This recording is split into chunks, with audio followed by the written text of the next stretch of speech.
kelihatan. Assalamualaikum warahmatullahi wabarakatuh. Selamat sore semuanya. Alhamdulillah kita jumpa lagi ya.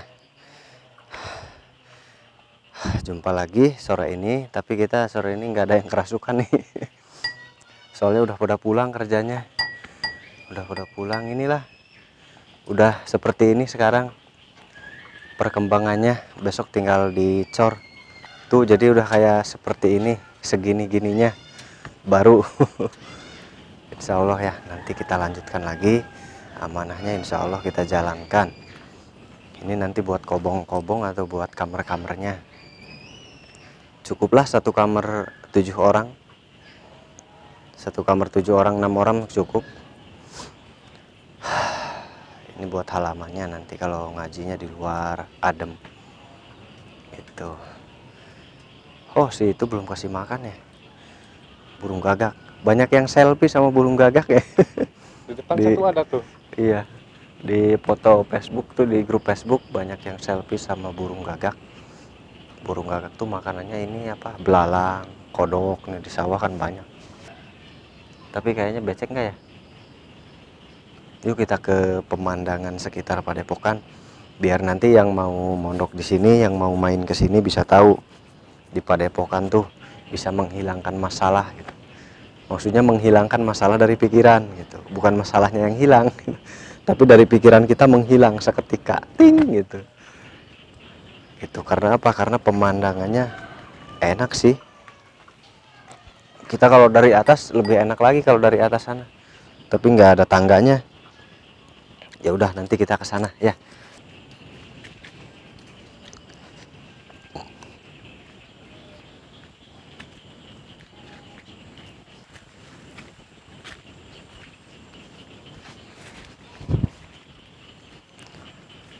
Alhamdulillah. Nah, ini pemandangan wilayah Padepokan tuh seperti ini. Kemarin banyak yang nggak kebagi ya sumbangan, kasihan ya. Ya karena mungkin pemerintah kan nggak bisa memenuhi semuanya mungkin ya. Dimaklumi aja. Nih seperti inilah. Alamnya seperti ini. Indah, asri. Pokoknya luar biasa ya. Alhamdulillah. Kalau di sini kita buat saung, buat berzikir, buat menenangkan pikiran. Alhamdulillah sejuk cuacanya, suasananya sejuk. Terus di sini banyak kegiatan-kegiatan agama gitu. Kesolawatan apa tuh lagi pada latihan tuh di musola ya. Lagi latihan-latihan itu rebana. Nah ini kita keluar konteks dari hal-hal gaib ya.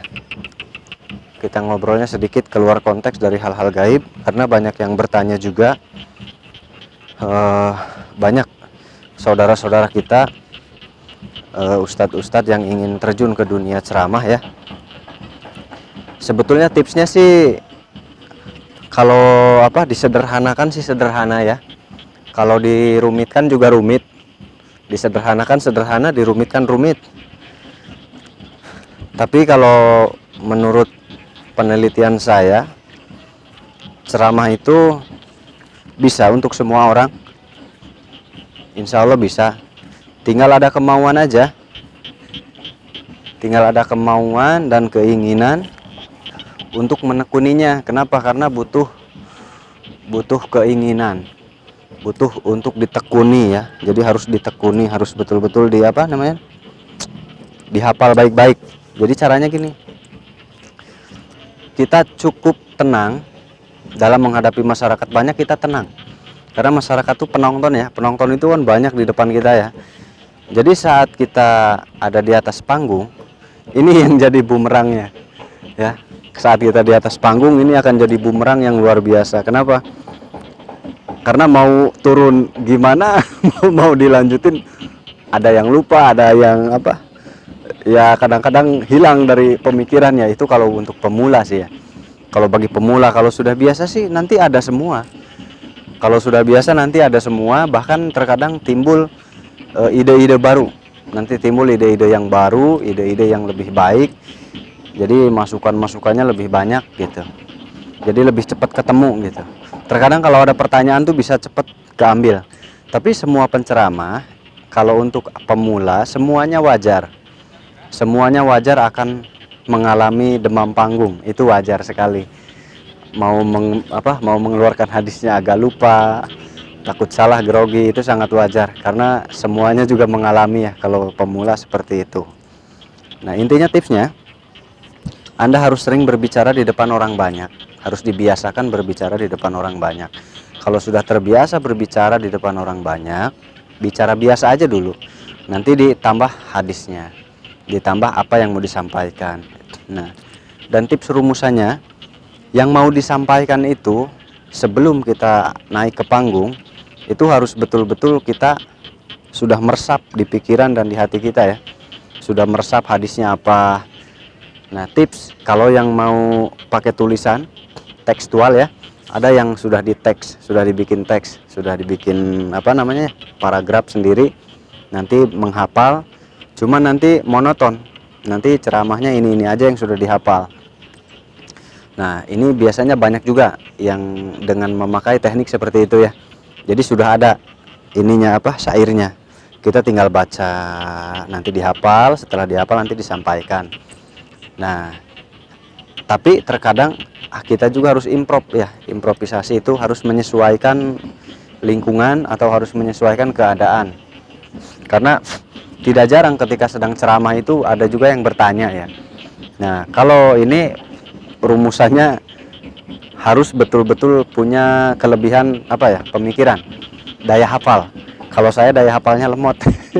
Terus terang aja, kalau saya daya hafalnya lemot, jadi agak lama kalau berpikir, saya agak lama. Bukan berpikir, beda menghafal. Kalau menghafal saya agak telat gitu. Kalau berpikir emang gak lama, cepet. Kalau menghafal itu agak telat. Tapi kalau untuk Anda yang mudah menghafal, biasanya untuk lari ke dunia ceramah itu sangat bagus. Karena ceramah itu harus banyak referensi, harus banyak yang diingat dari kitab A, kitab B, kitab C, itu diingat, betul-betul sudah di luar kepala. Nanti ketika Anda di atas panggung tuh udah siap beradu kata-kata, siap beradu hadis, dalil dan lain-lain ya. Nah, jadi tipsnya adalah menghafal setiap hari, biarpun sedikit dihafal terus, dan sering dibicarakan dengan teman. Misal kita saat sedang berbicara, kita ingat nih hadis ini A, hadisnya tentang apa A. Sebetulnya dari satu hadis itu bisa melebar kemana-mana. Cara melebarkannya adalah konteksnya. Misalkan membahas tentang najis ya, tentang najis, ada najis mukhafafah, najis mughalladhah misalkan. Ini bisa dilebarkan. Kita membahas tentang najis, tapi bisa dilebarkan. Gitu, kontekstualnya bisa dilebarkan kemana-mana. Tetapi memang masalahnya terkadang di panggung itu saat mau mengatakan, ingin melebarkan, ingin improv, ini yang menjadi masalah besar tuh. Terkadang mentok, kemana ya gitu. Tapi kalau di rumah terkadang ingat semua. Kalau sudah di rumah ingat semua. Oh, coba tadi bicara gini, itu wajar ya. Intinya gitu, di rumah ketika sendiri harus sering berkata-kata sendiri. Bisa di depan kaca dan lain-lain. Ini banyak yang bertanya tentang ceramah ya, karena banyak yang ingin bisa ceramah mungkin. Semoga bisa jadi pendai yang hebat, amin ya. Intinya pendai itu, penceramah itu harus banyak menghafal dan harus betul-betul fokus ya. Harus banyak menghafal. Kalau sudah banyak menghafal nanti insya Allah mudah kok gitu. Kalau sudah terbiasa mudah, kalau belum terbiasa memang kerasanya tuh sulit, mau ngomong apa ya gitu. Padahal udah banyak yang dihafalin, tapi ketika di panggung mau bilang apa ya gitu. Itu wajar. Makanya nanti di sini kita latih penceramah itu dari semenjak dini. Kita sering tampilkan di atas panggung meskipun panggungnya kecil, untuk membiasakan mental. Seperti halnya para pesilat ya, para petarung ya. Petarung itu kalau sering biasa diadu fisik setiap minggu 2 kali gitu misalkan ya, Nanti mereka saat bertempur di medan asli, mereka tidak akan grogi karena sudah terbiasa. Begitupun juga ceramah, kalau seminggu 3 kali atau seminggu 4 kali terus dilatih di depan orang banyak, insya Allah akan terbiasa. Nanti pembicaraan tuh nggak akan ada habisnya. Nah, kita lanjut. Ini tadi tentang ceramah ya, karena banyak saudara kita yang menanyakan, bisa boleh nggak belajar ceramah? Oh boleh, silahkan belajar ceramah, tetapi jangan ajak saya untuk beradu argumen atau berdebat ya, soalnya saya nggak bisa berdebat. Kenapa? Karena saya nggak ngapalin itunya. Karena saya ini, maaf ya, saya jujur banget ya, saya nggak ngapalin hadisnya, saya nggak ngapalin dalil-dalilnya. Jadi kalau ngajak saya berdebat ya saya paling diem gini, padu iya iya aja, karena saya nggak bisa nggak ngapalin gitu. Saya nggak ngapalin itu, jadi nggak bisa gitu. Banyak soalnya nih yang ngajak berdebat, banyak. Netizen ya namanya, netizen banyak yang ngajak debat. Aduh, ngajak debatnya jangan ke saya bukan ustadz soalnya.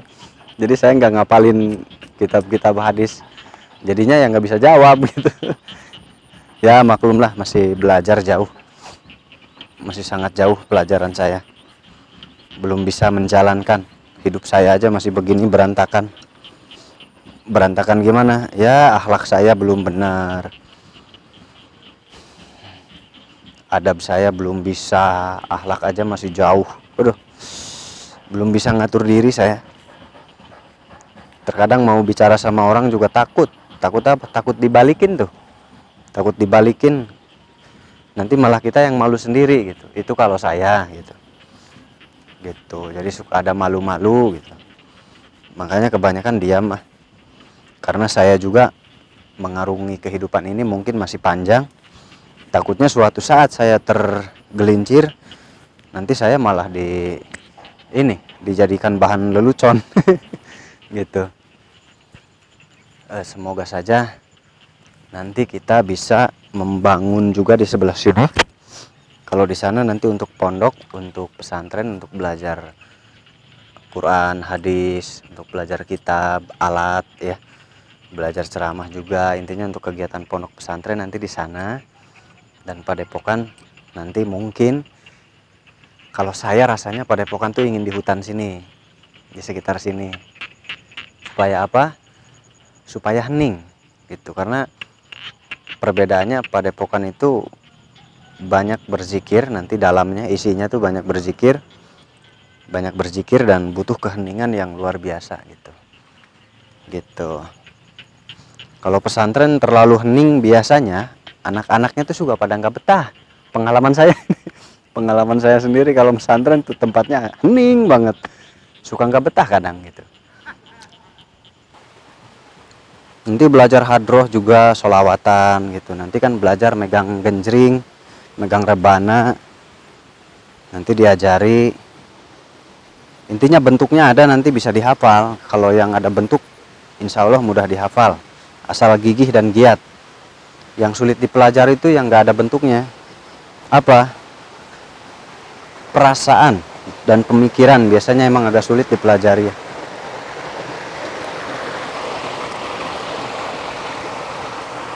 Oh ini di bawah ini, di sini kesininya tuh, ini kita tuh di atas gua nih. Ini pohon ini tuh udah lama banget. Kesininya tuh ada gua sedikit, agak bolong dikit ke sini.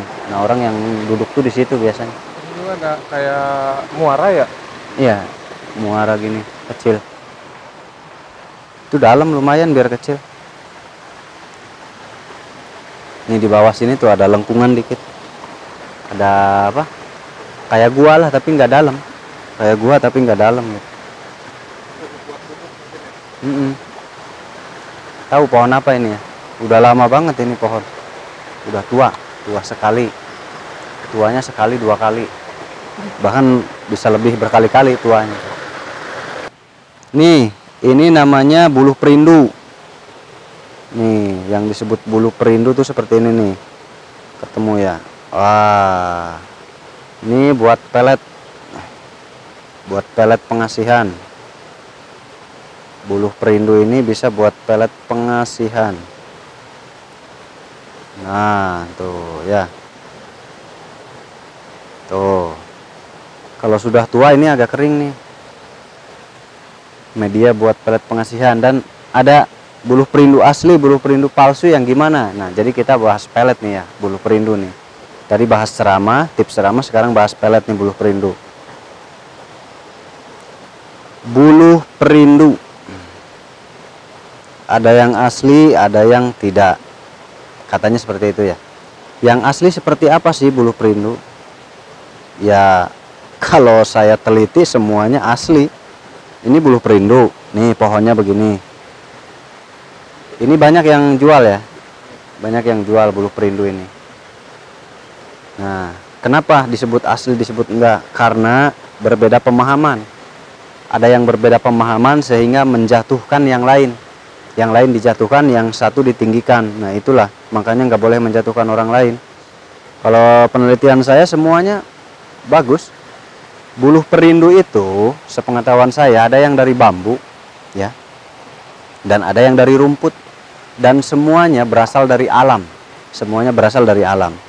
Dan buluh perindu ini sebagai media saja.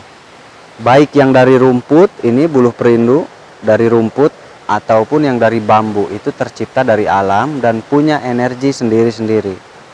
Jadi energi ini nanti diseimbangkan dengan ilmu-ilmu gaib sehingga bisa menciptakan daya pengasih ya. Baik itu baik itu buluh perindu yang rumput maupun buluh perindu yang dari bambu. Itu semuanya bisa. Karena apa? Karena yang diambil tuh energi alamnya. Asli dari alamnya. Gitu ya. Jadi yang lebih bagus yang mana? Yang lebih bagus yang dikabulkan Allah lah. Yang diberi ridho, yang diberi izin, yaitu yang paling bagus. Kenapa? Karena buluh perindu ini bisa saja menggait atau mendapatkan balasan cinta. Bisa saja buluh perindu yang rumput, bukan dari bambu, atau bisa sebaliknya. Jadi nggak ada yang lebih hebat. Intinya semuanya bagus. Silahkan aja dipraktekkan gitu. Jadi banyak yang salah paham, oh ini buluh perindu palsu. Ini bukan palsu, ini buluh perindu dari rumput gitu. Ini buluh perindu dari bambu, ada juga yang dari pohon-pohonan gitu, tumbuh. Intinya itu hanya sebagai media pelantara saja, media untuk menyimpan kekuatan gaib di dalamnya. Kebetulan benda-benda alam seperti ini bisa menampung kekuatan atau bisa menampung hodam. Seperti pohon ini, kayu misalkan dibuat tongkatnya diisi. Karena emang alam, kayu itu alam. Dan juga batu ada jinnya, ada hodamnya karena batu itu alam. Pohon pisang ada jinnya karena emang alam. Ini pohon ini ada jinnya karena emang alam. Termasuk ini termasuknya pepohonan karena memang alam. Tetapi kalau kayak seperti kaca itu agak sulit mereka menempati. Plastik mereka agak sulit menempati karena nggak ada energi di dalamnya. Jadi ini sudah terkandung energi tersendiri. Ini warnanya seperti ini ya. Nih. Mengkilap ya. Iya, mengkilap. Merah-merah, kemerah-merahan. Mengkilap sekali. Warnanya, wah bening. Jadi ini nanti diisi, dibacakan amalan tertentu, doa tertentu, mantra tertentu untuk menggait hati wanita yang dituju atau laki-laki yang diinginkan ya ini. Nah ini kalau dikumpulkan, kalau sudah diisi bisa mahal ini, bisa 200.000 satu pasang biasanya ya, ada yang memaharkan tuh.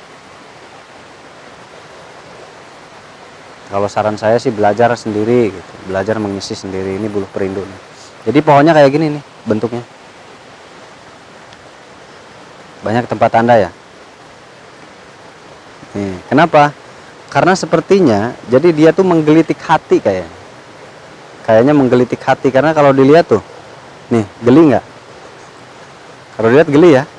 Nah jadi kayak tuh geli. Jadi kayaknya ini bisa dipakai untuk menggelitik hati itu. Ini digini aja geli tuh. Gitu. Pernah dengar buluh perindu nggak? Pernah? Pernah beli nggak? Beli di Pernah buat cewek? Buat Ya cewek, ya udah di sini. kadang buat Cowok. Nggak, kata si paranormalnya itu kadang buat jualan bisa katanya. Iya, buat jualan, buat pelaris, buat karisma, buat wibawa, buat menggait hati wanita, tapi jangan hati cowok ya. Ini bentuknya begini ya. Tumbuhnya tuh seperti ini, buluh perindu tuh. Nah, nih, ya sama nggak? Sama, Sama ya. cuman saya nggak tahu dari rumput ini, Nah, nggak tahu ya. Sekarang jadi tahu ya. jadi tahu Ini soal namanya ilmu. ilmu. Nah, ini. Jadi menurut saya palsu atau asli ya? Kalau ini asli, Nah, asli Asli. ya. Tadi sudah ngedengerin sih soalnya. asli dari rumput. Nah, tadi sudah ngedengerin. Si AA pernah ngedenger kan buluh perindu yang asli atau palsu? Pernah. Ya. Iya. Ini asli atau palsu? Nah, semuanya asli ya. Nggak ada yang Ini palsu. Yang saya biasa dipegang ini merintil. Ya, kalau dikasih air, ah, kalau sudah Kalau kering. saya- Ini harus dikeringkan dulu. Kalau sudah kering, dikasih air merintil, dia yang dipakai karena nggak semuanya hidup, Pak. Oh gitu. Ini dari sekian banyak, ada yang hidup, ada yang enggak. Dikeringkan dulu. Nah, ini satu pasang. Nah, si A itu berapa pasang? Oh, banyak. 1, 2, 3, 4 ya. Berarti istrinya 4 nanti ya. Amin. Tuh 5. Wah, amin. Kata saya amin ya.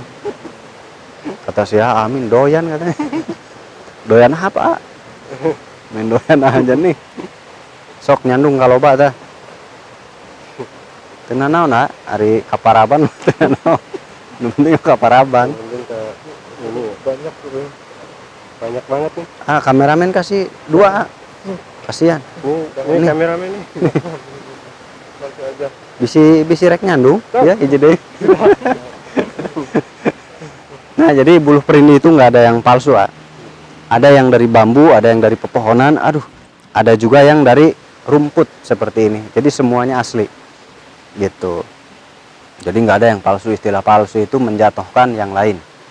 Gitu. Wajarlah sering terjadi di pasaran, itu sering terjadi saling mengklaim atau saling menjatuhkan. Padahal semuanya punya makna sendiri-sendiri, dan kalau dipelajari semuanya ada dasarnya sendiri-sendiri. Dan tentunya semua buluh perindu itu berasal dari alam. Dan kalau saya teliti, sumber daya alam atau sumber dari alam itu memang punya energi sendiri-sendiri. Dan makhluk gaib itu menyukai tinggal di alam, seperti di dalam pepohonan, di dalam batu. Ini batu-batu seperti ini nih. Kita nggak tahu ini batu ada jinnya atau enggak.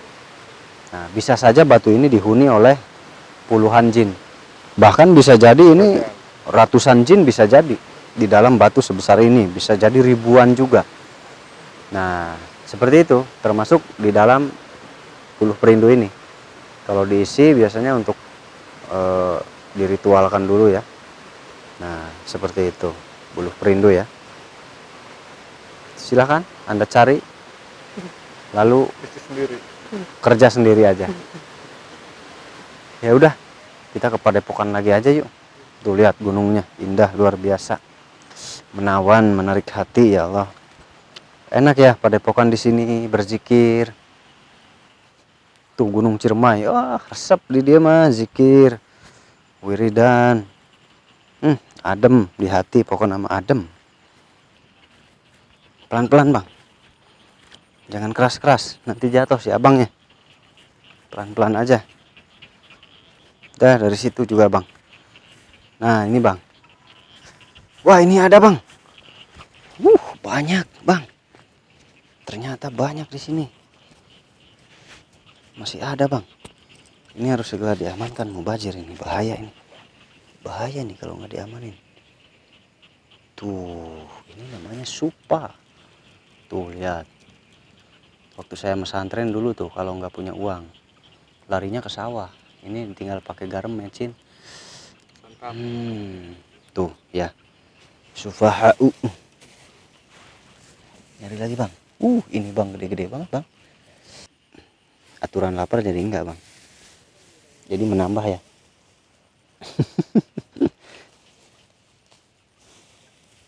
Subuh. Ini kan supa harus diwadahan. Negara plastik, Ya baju ke subuh aja buka. Yes. Itu jangan kan. Nih supaya itu gede-gede tuh. Baru sebentar aja udah dapat gede. Di Majalengka ada nggak yang begini? Banyak. Bawa Kang ke sini. Oleh-oleh, buat oleh-oleh. Silaturahmi. Hatur nuhun. Kudu naon nu garing? Assalamualaikum Pak Ustad di Cihideung. Oh, saya derek hadiah. Kantos hadiah ta Can? Oh, nembe ayeuna. Alhamdulillah. Wibawa juga harus dijaga, saudara. Kalau Anda punya organisasi, gitu, nggak apa-apa, jaga image juga nggak apa-apa. Ada baiknya juga. Tapi kembali ke diri kitanya sih. Mau ada apanya? Nah, begini Ki Subuh. Ini soalnya banyak Ki Subuh nih.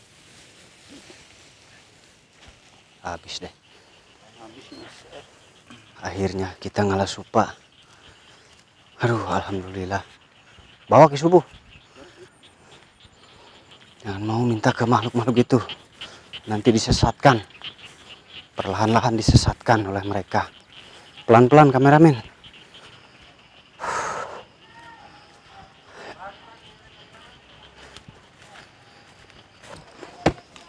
Awas ya nggak gejol, kudu diganjel ya. Ganjel lah. Tuh. Sampai juga di padepokan terbesar di daerah saya. Di daerah saya. Maksudnya di sini. Terbesar di sini aja. Di lingkungan aja. Kalau se-Indonesia insya Allah mudah-mudahan. Nggak perlu besar sih padepokannya. Yang penting ilmunya manfaat buat semua masyarakat. Dan dirasakan oleh lapisan-lapisan masyarakat menengah ke bawah juga. Sampai menyentuh ke dasar. Amin. Ya Allah ya Rabbal Alamin. Mohon doanya. Semoga pondok kita yang kita bangun ini bisa menjadi wasilah untuk saudara-saudara kita yang belum tersentuh pendidikan, yang belum tersentuh wawasan. Semoga bisa bermanfaat, bisa mengangkat mereka agar menjadi manusia yang bermanfaat. Amin. Ya, itu harapan kita. Amin. Terima kasih yang mau nyamber. Kebiasaan tuh suka nyamber dia tuh usil. Kalau ada tamu datang nyamber tuh. Makanannya ada nggak? Tuh kasih. Tidurnya di situ dia tuh, si gagak. Tuh minta. Tidurnya di situ. Udah kenyang dia, nggak mau kalau udah kenyang. Selamat sore, terima kasih.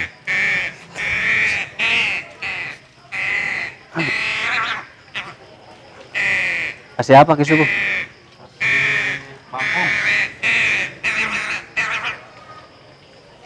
Udah, mesti makan. Udah itu aja. Yang mau beli baju seragam padepokan silahkan. Hubungi ada di grup Facebook ya. Hubungi aja nomor adminnya. Terima kasih. Assalamualaikum warahmatullahi wabarakatuh.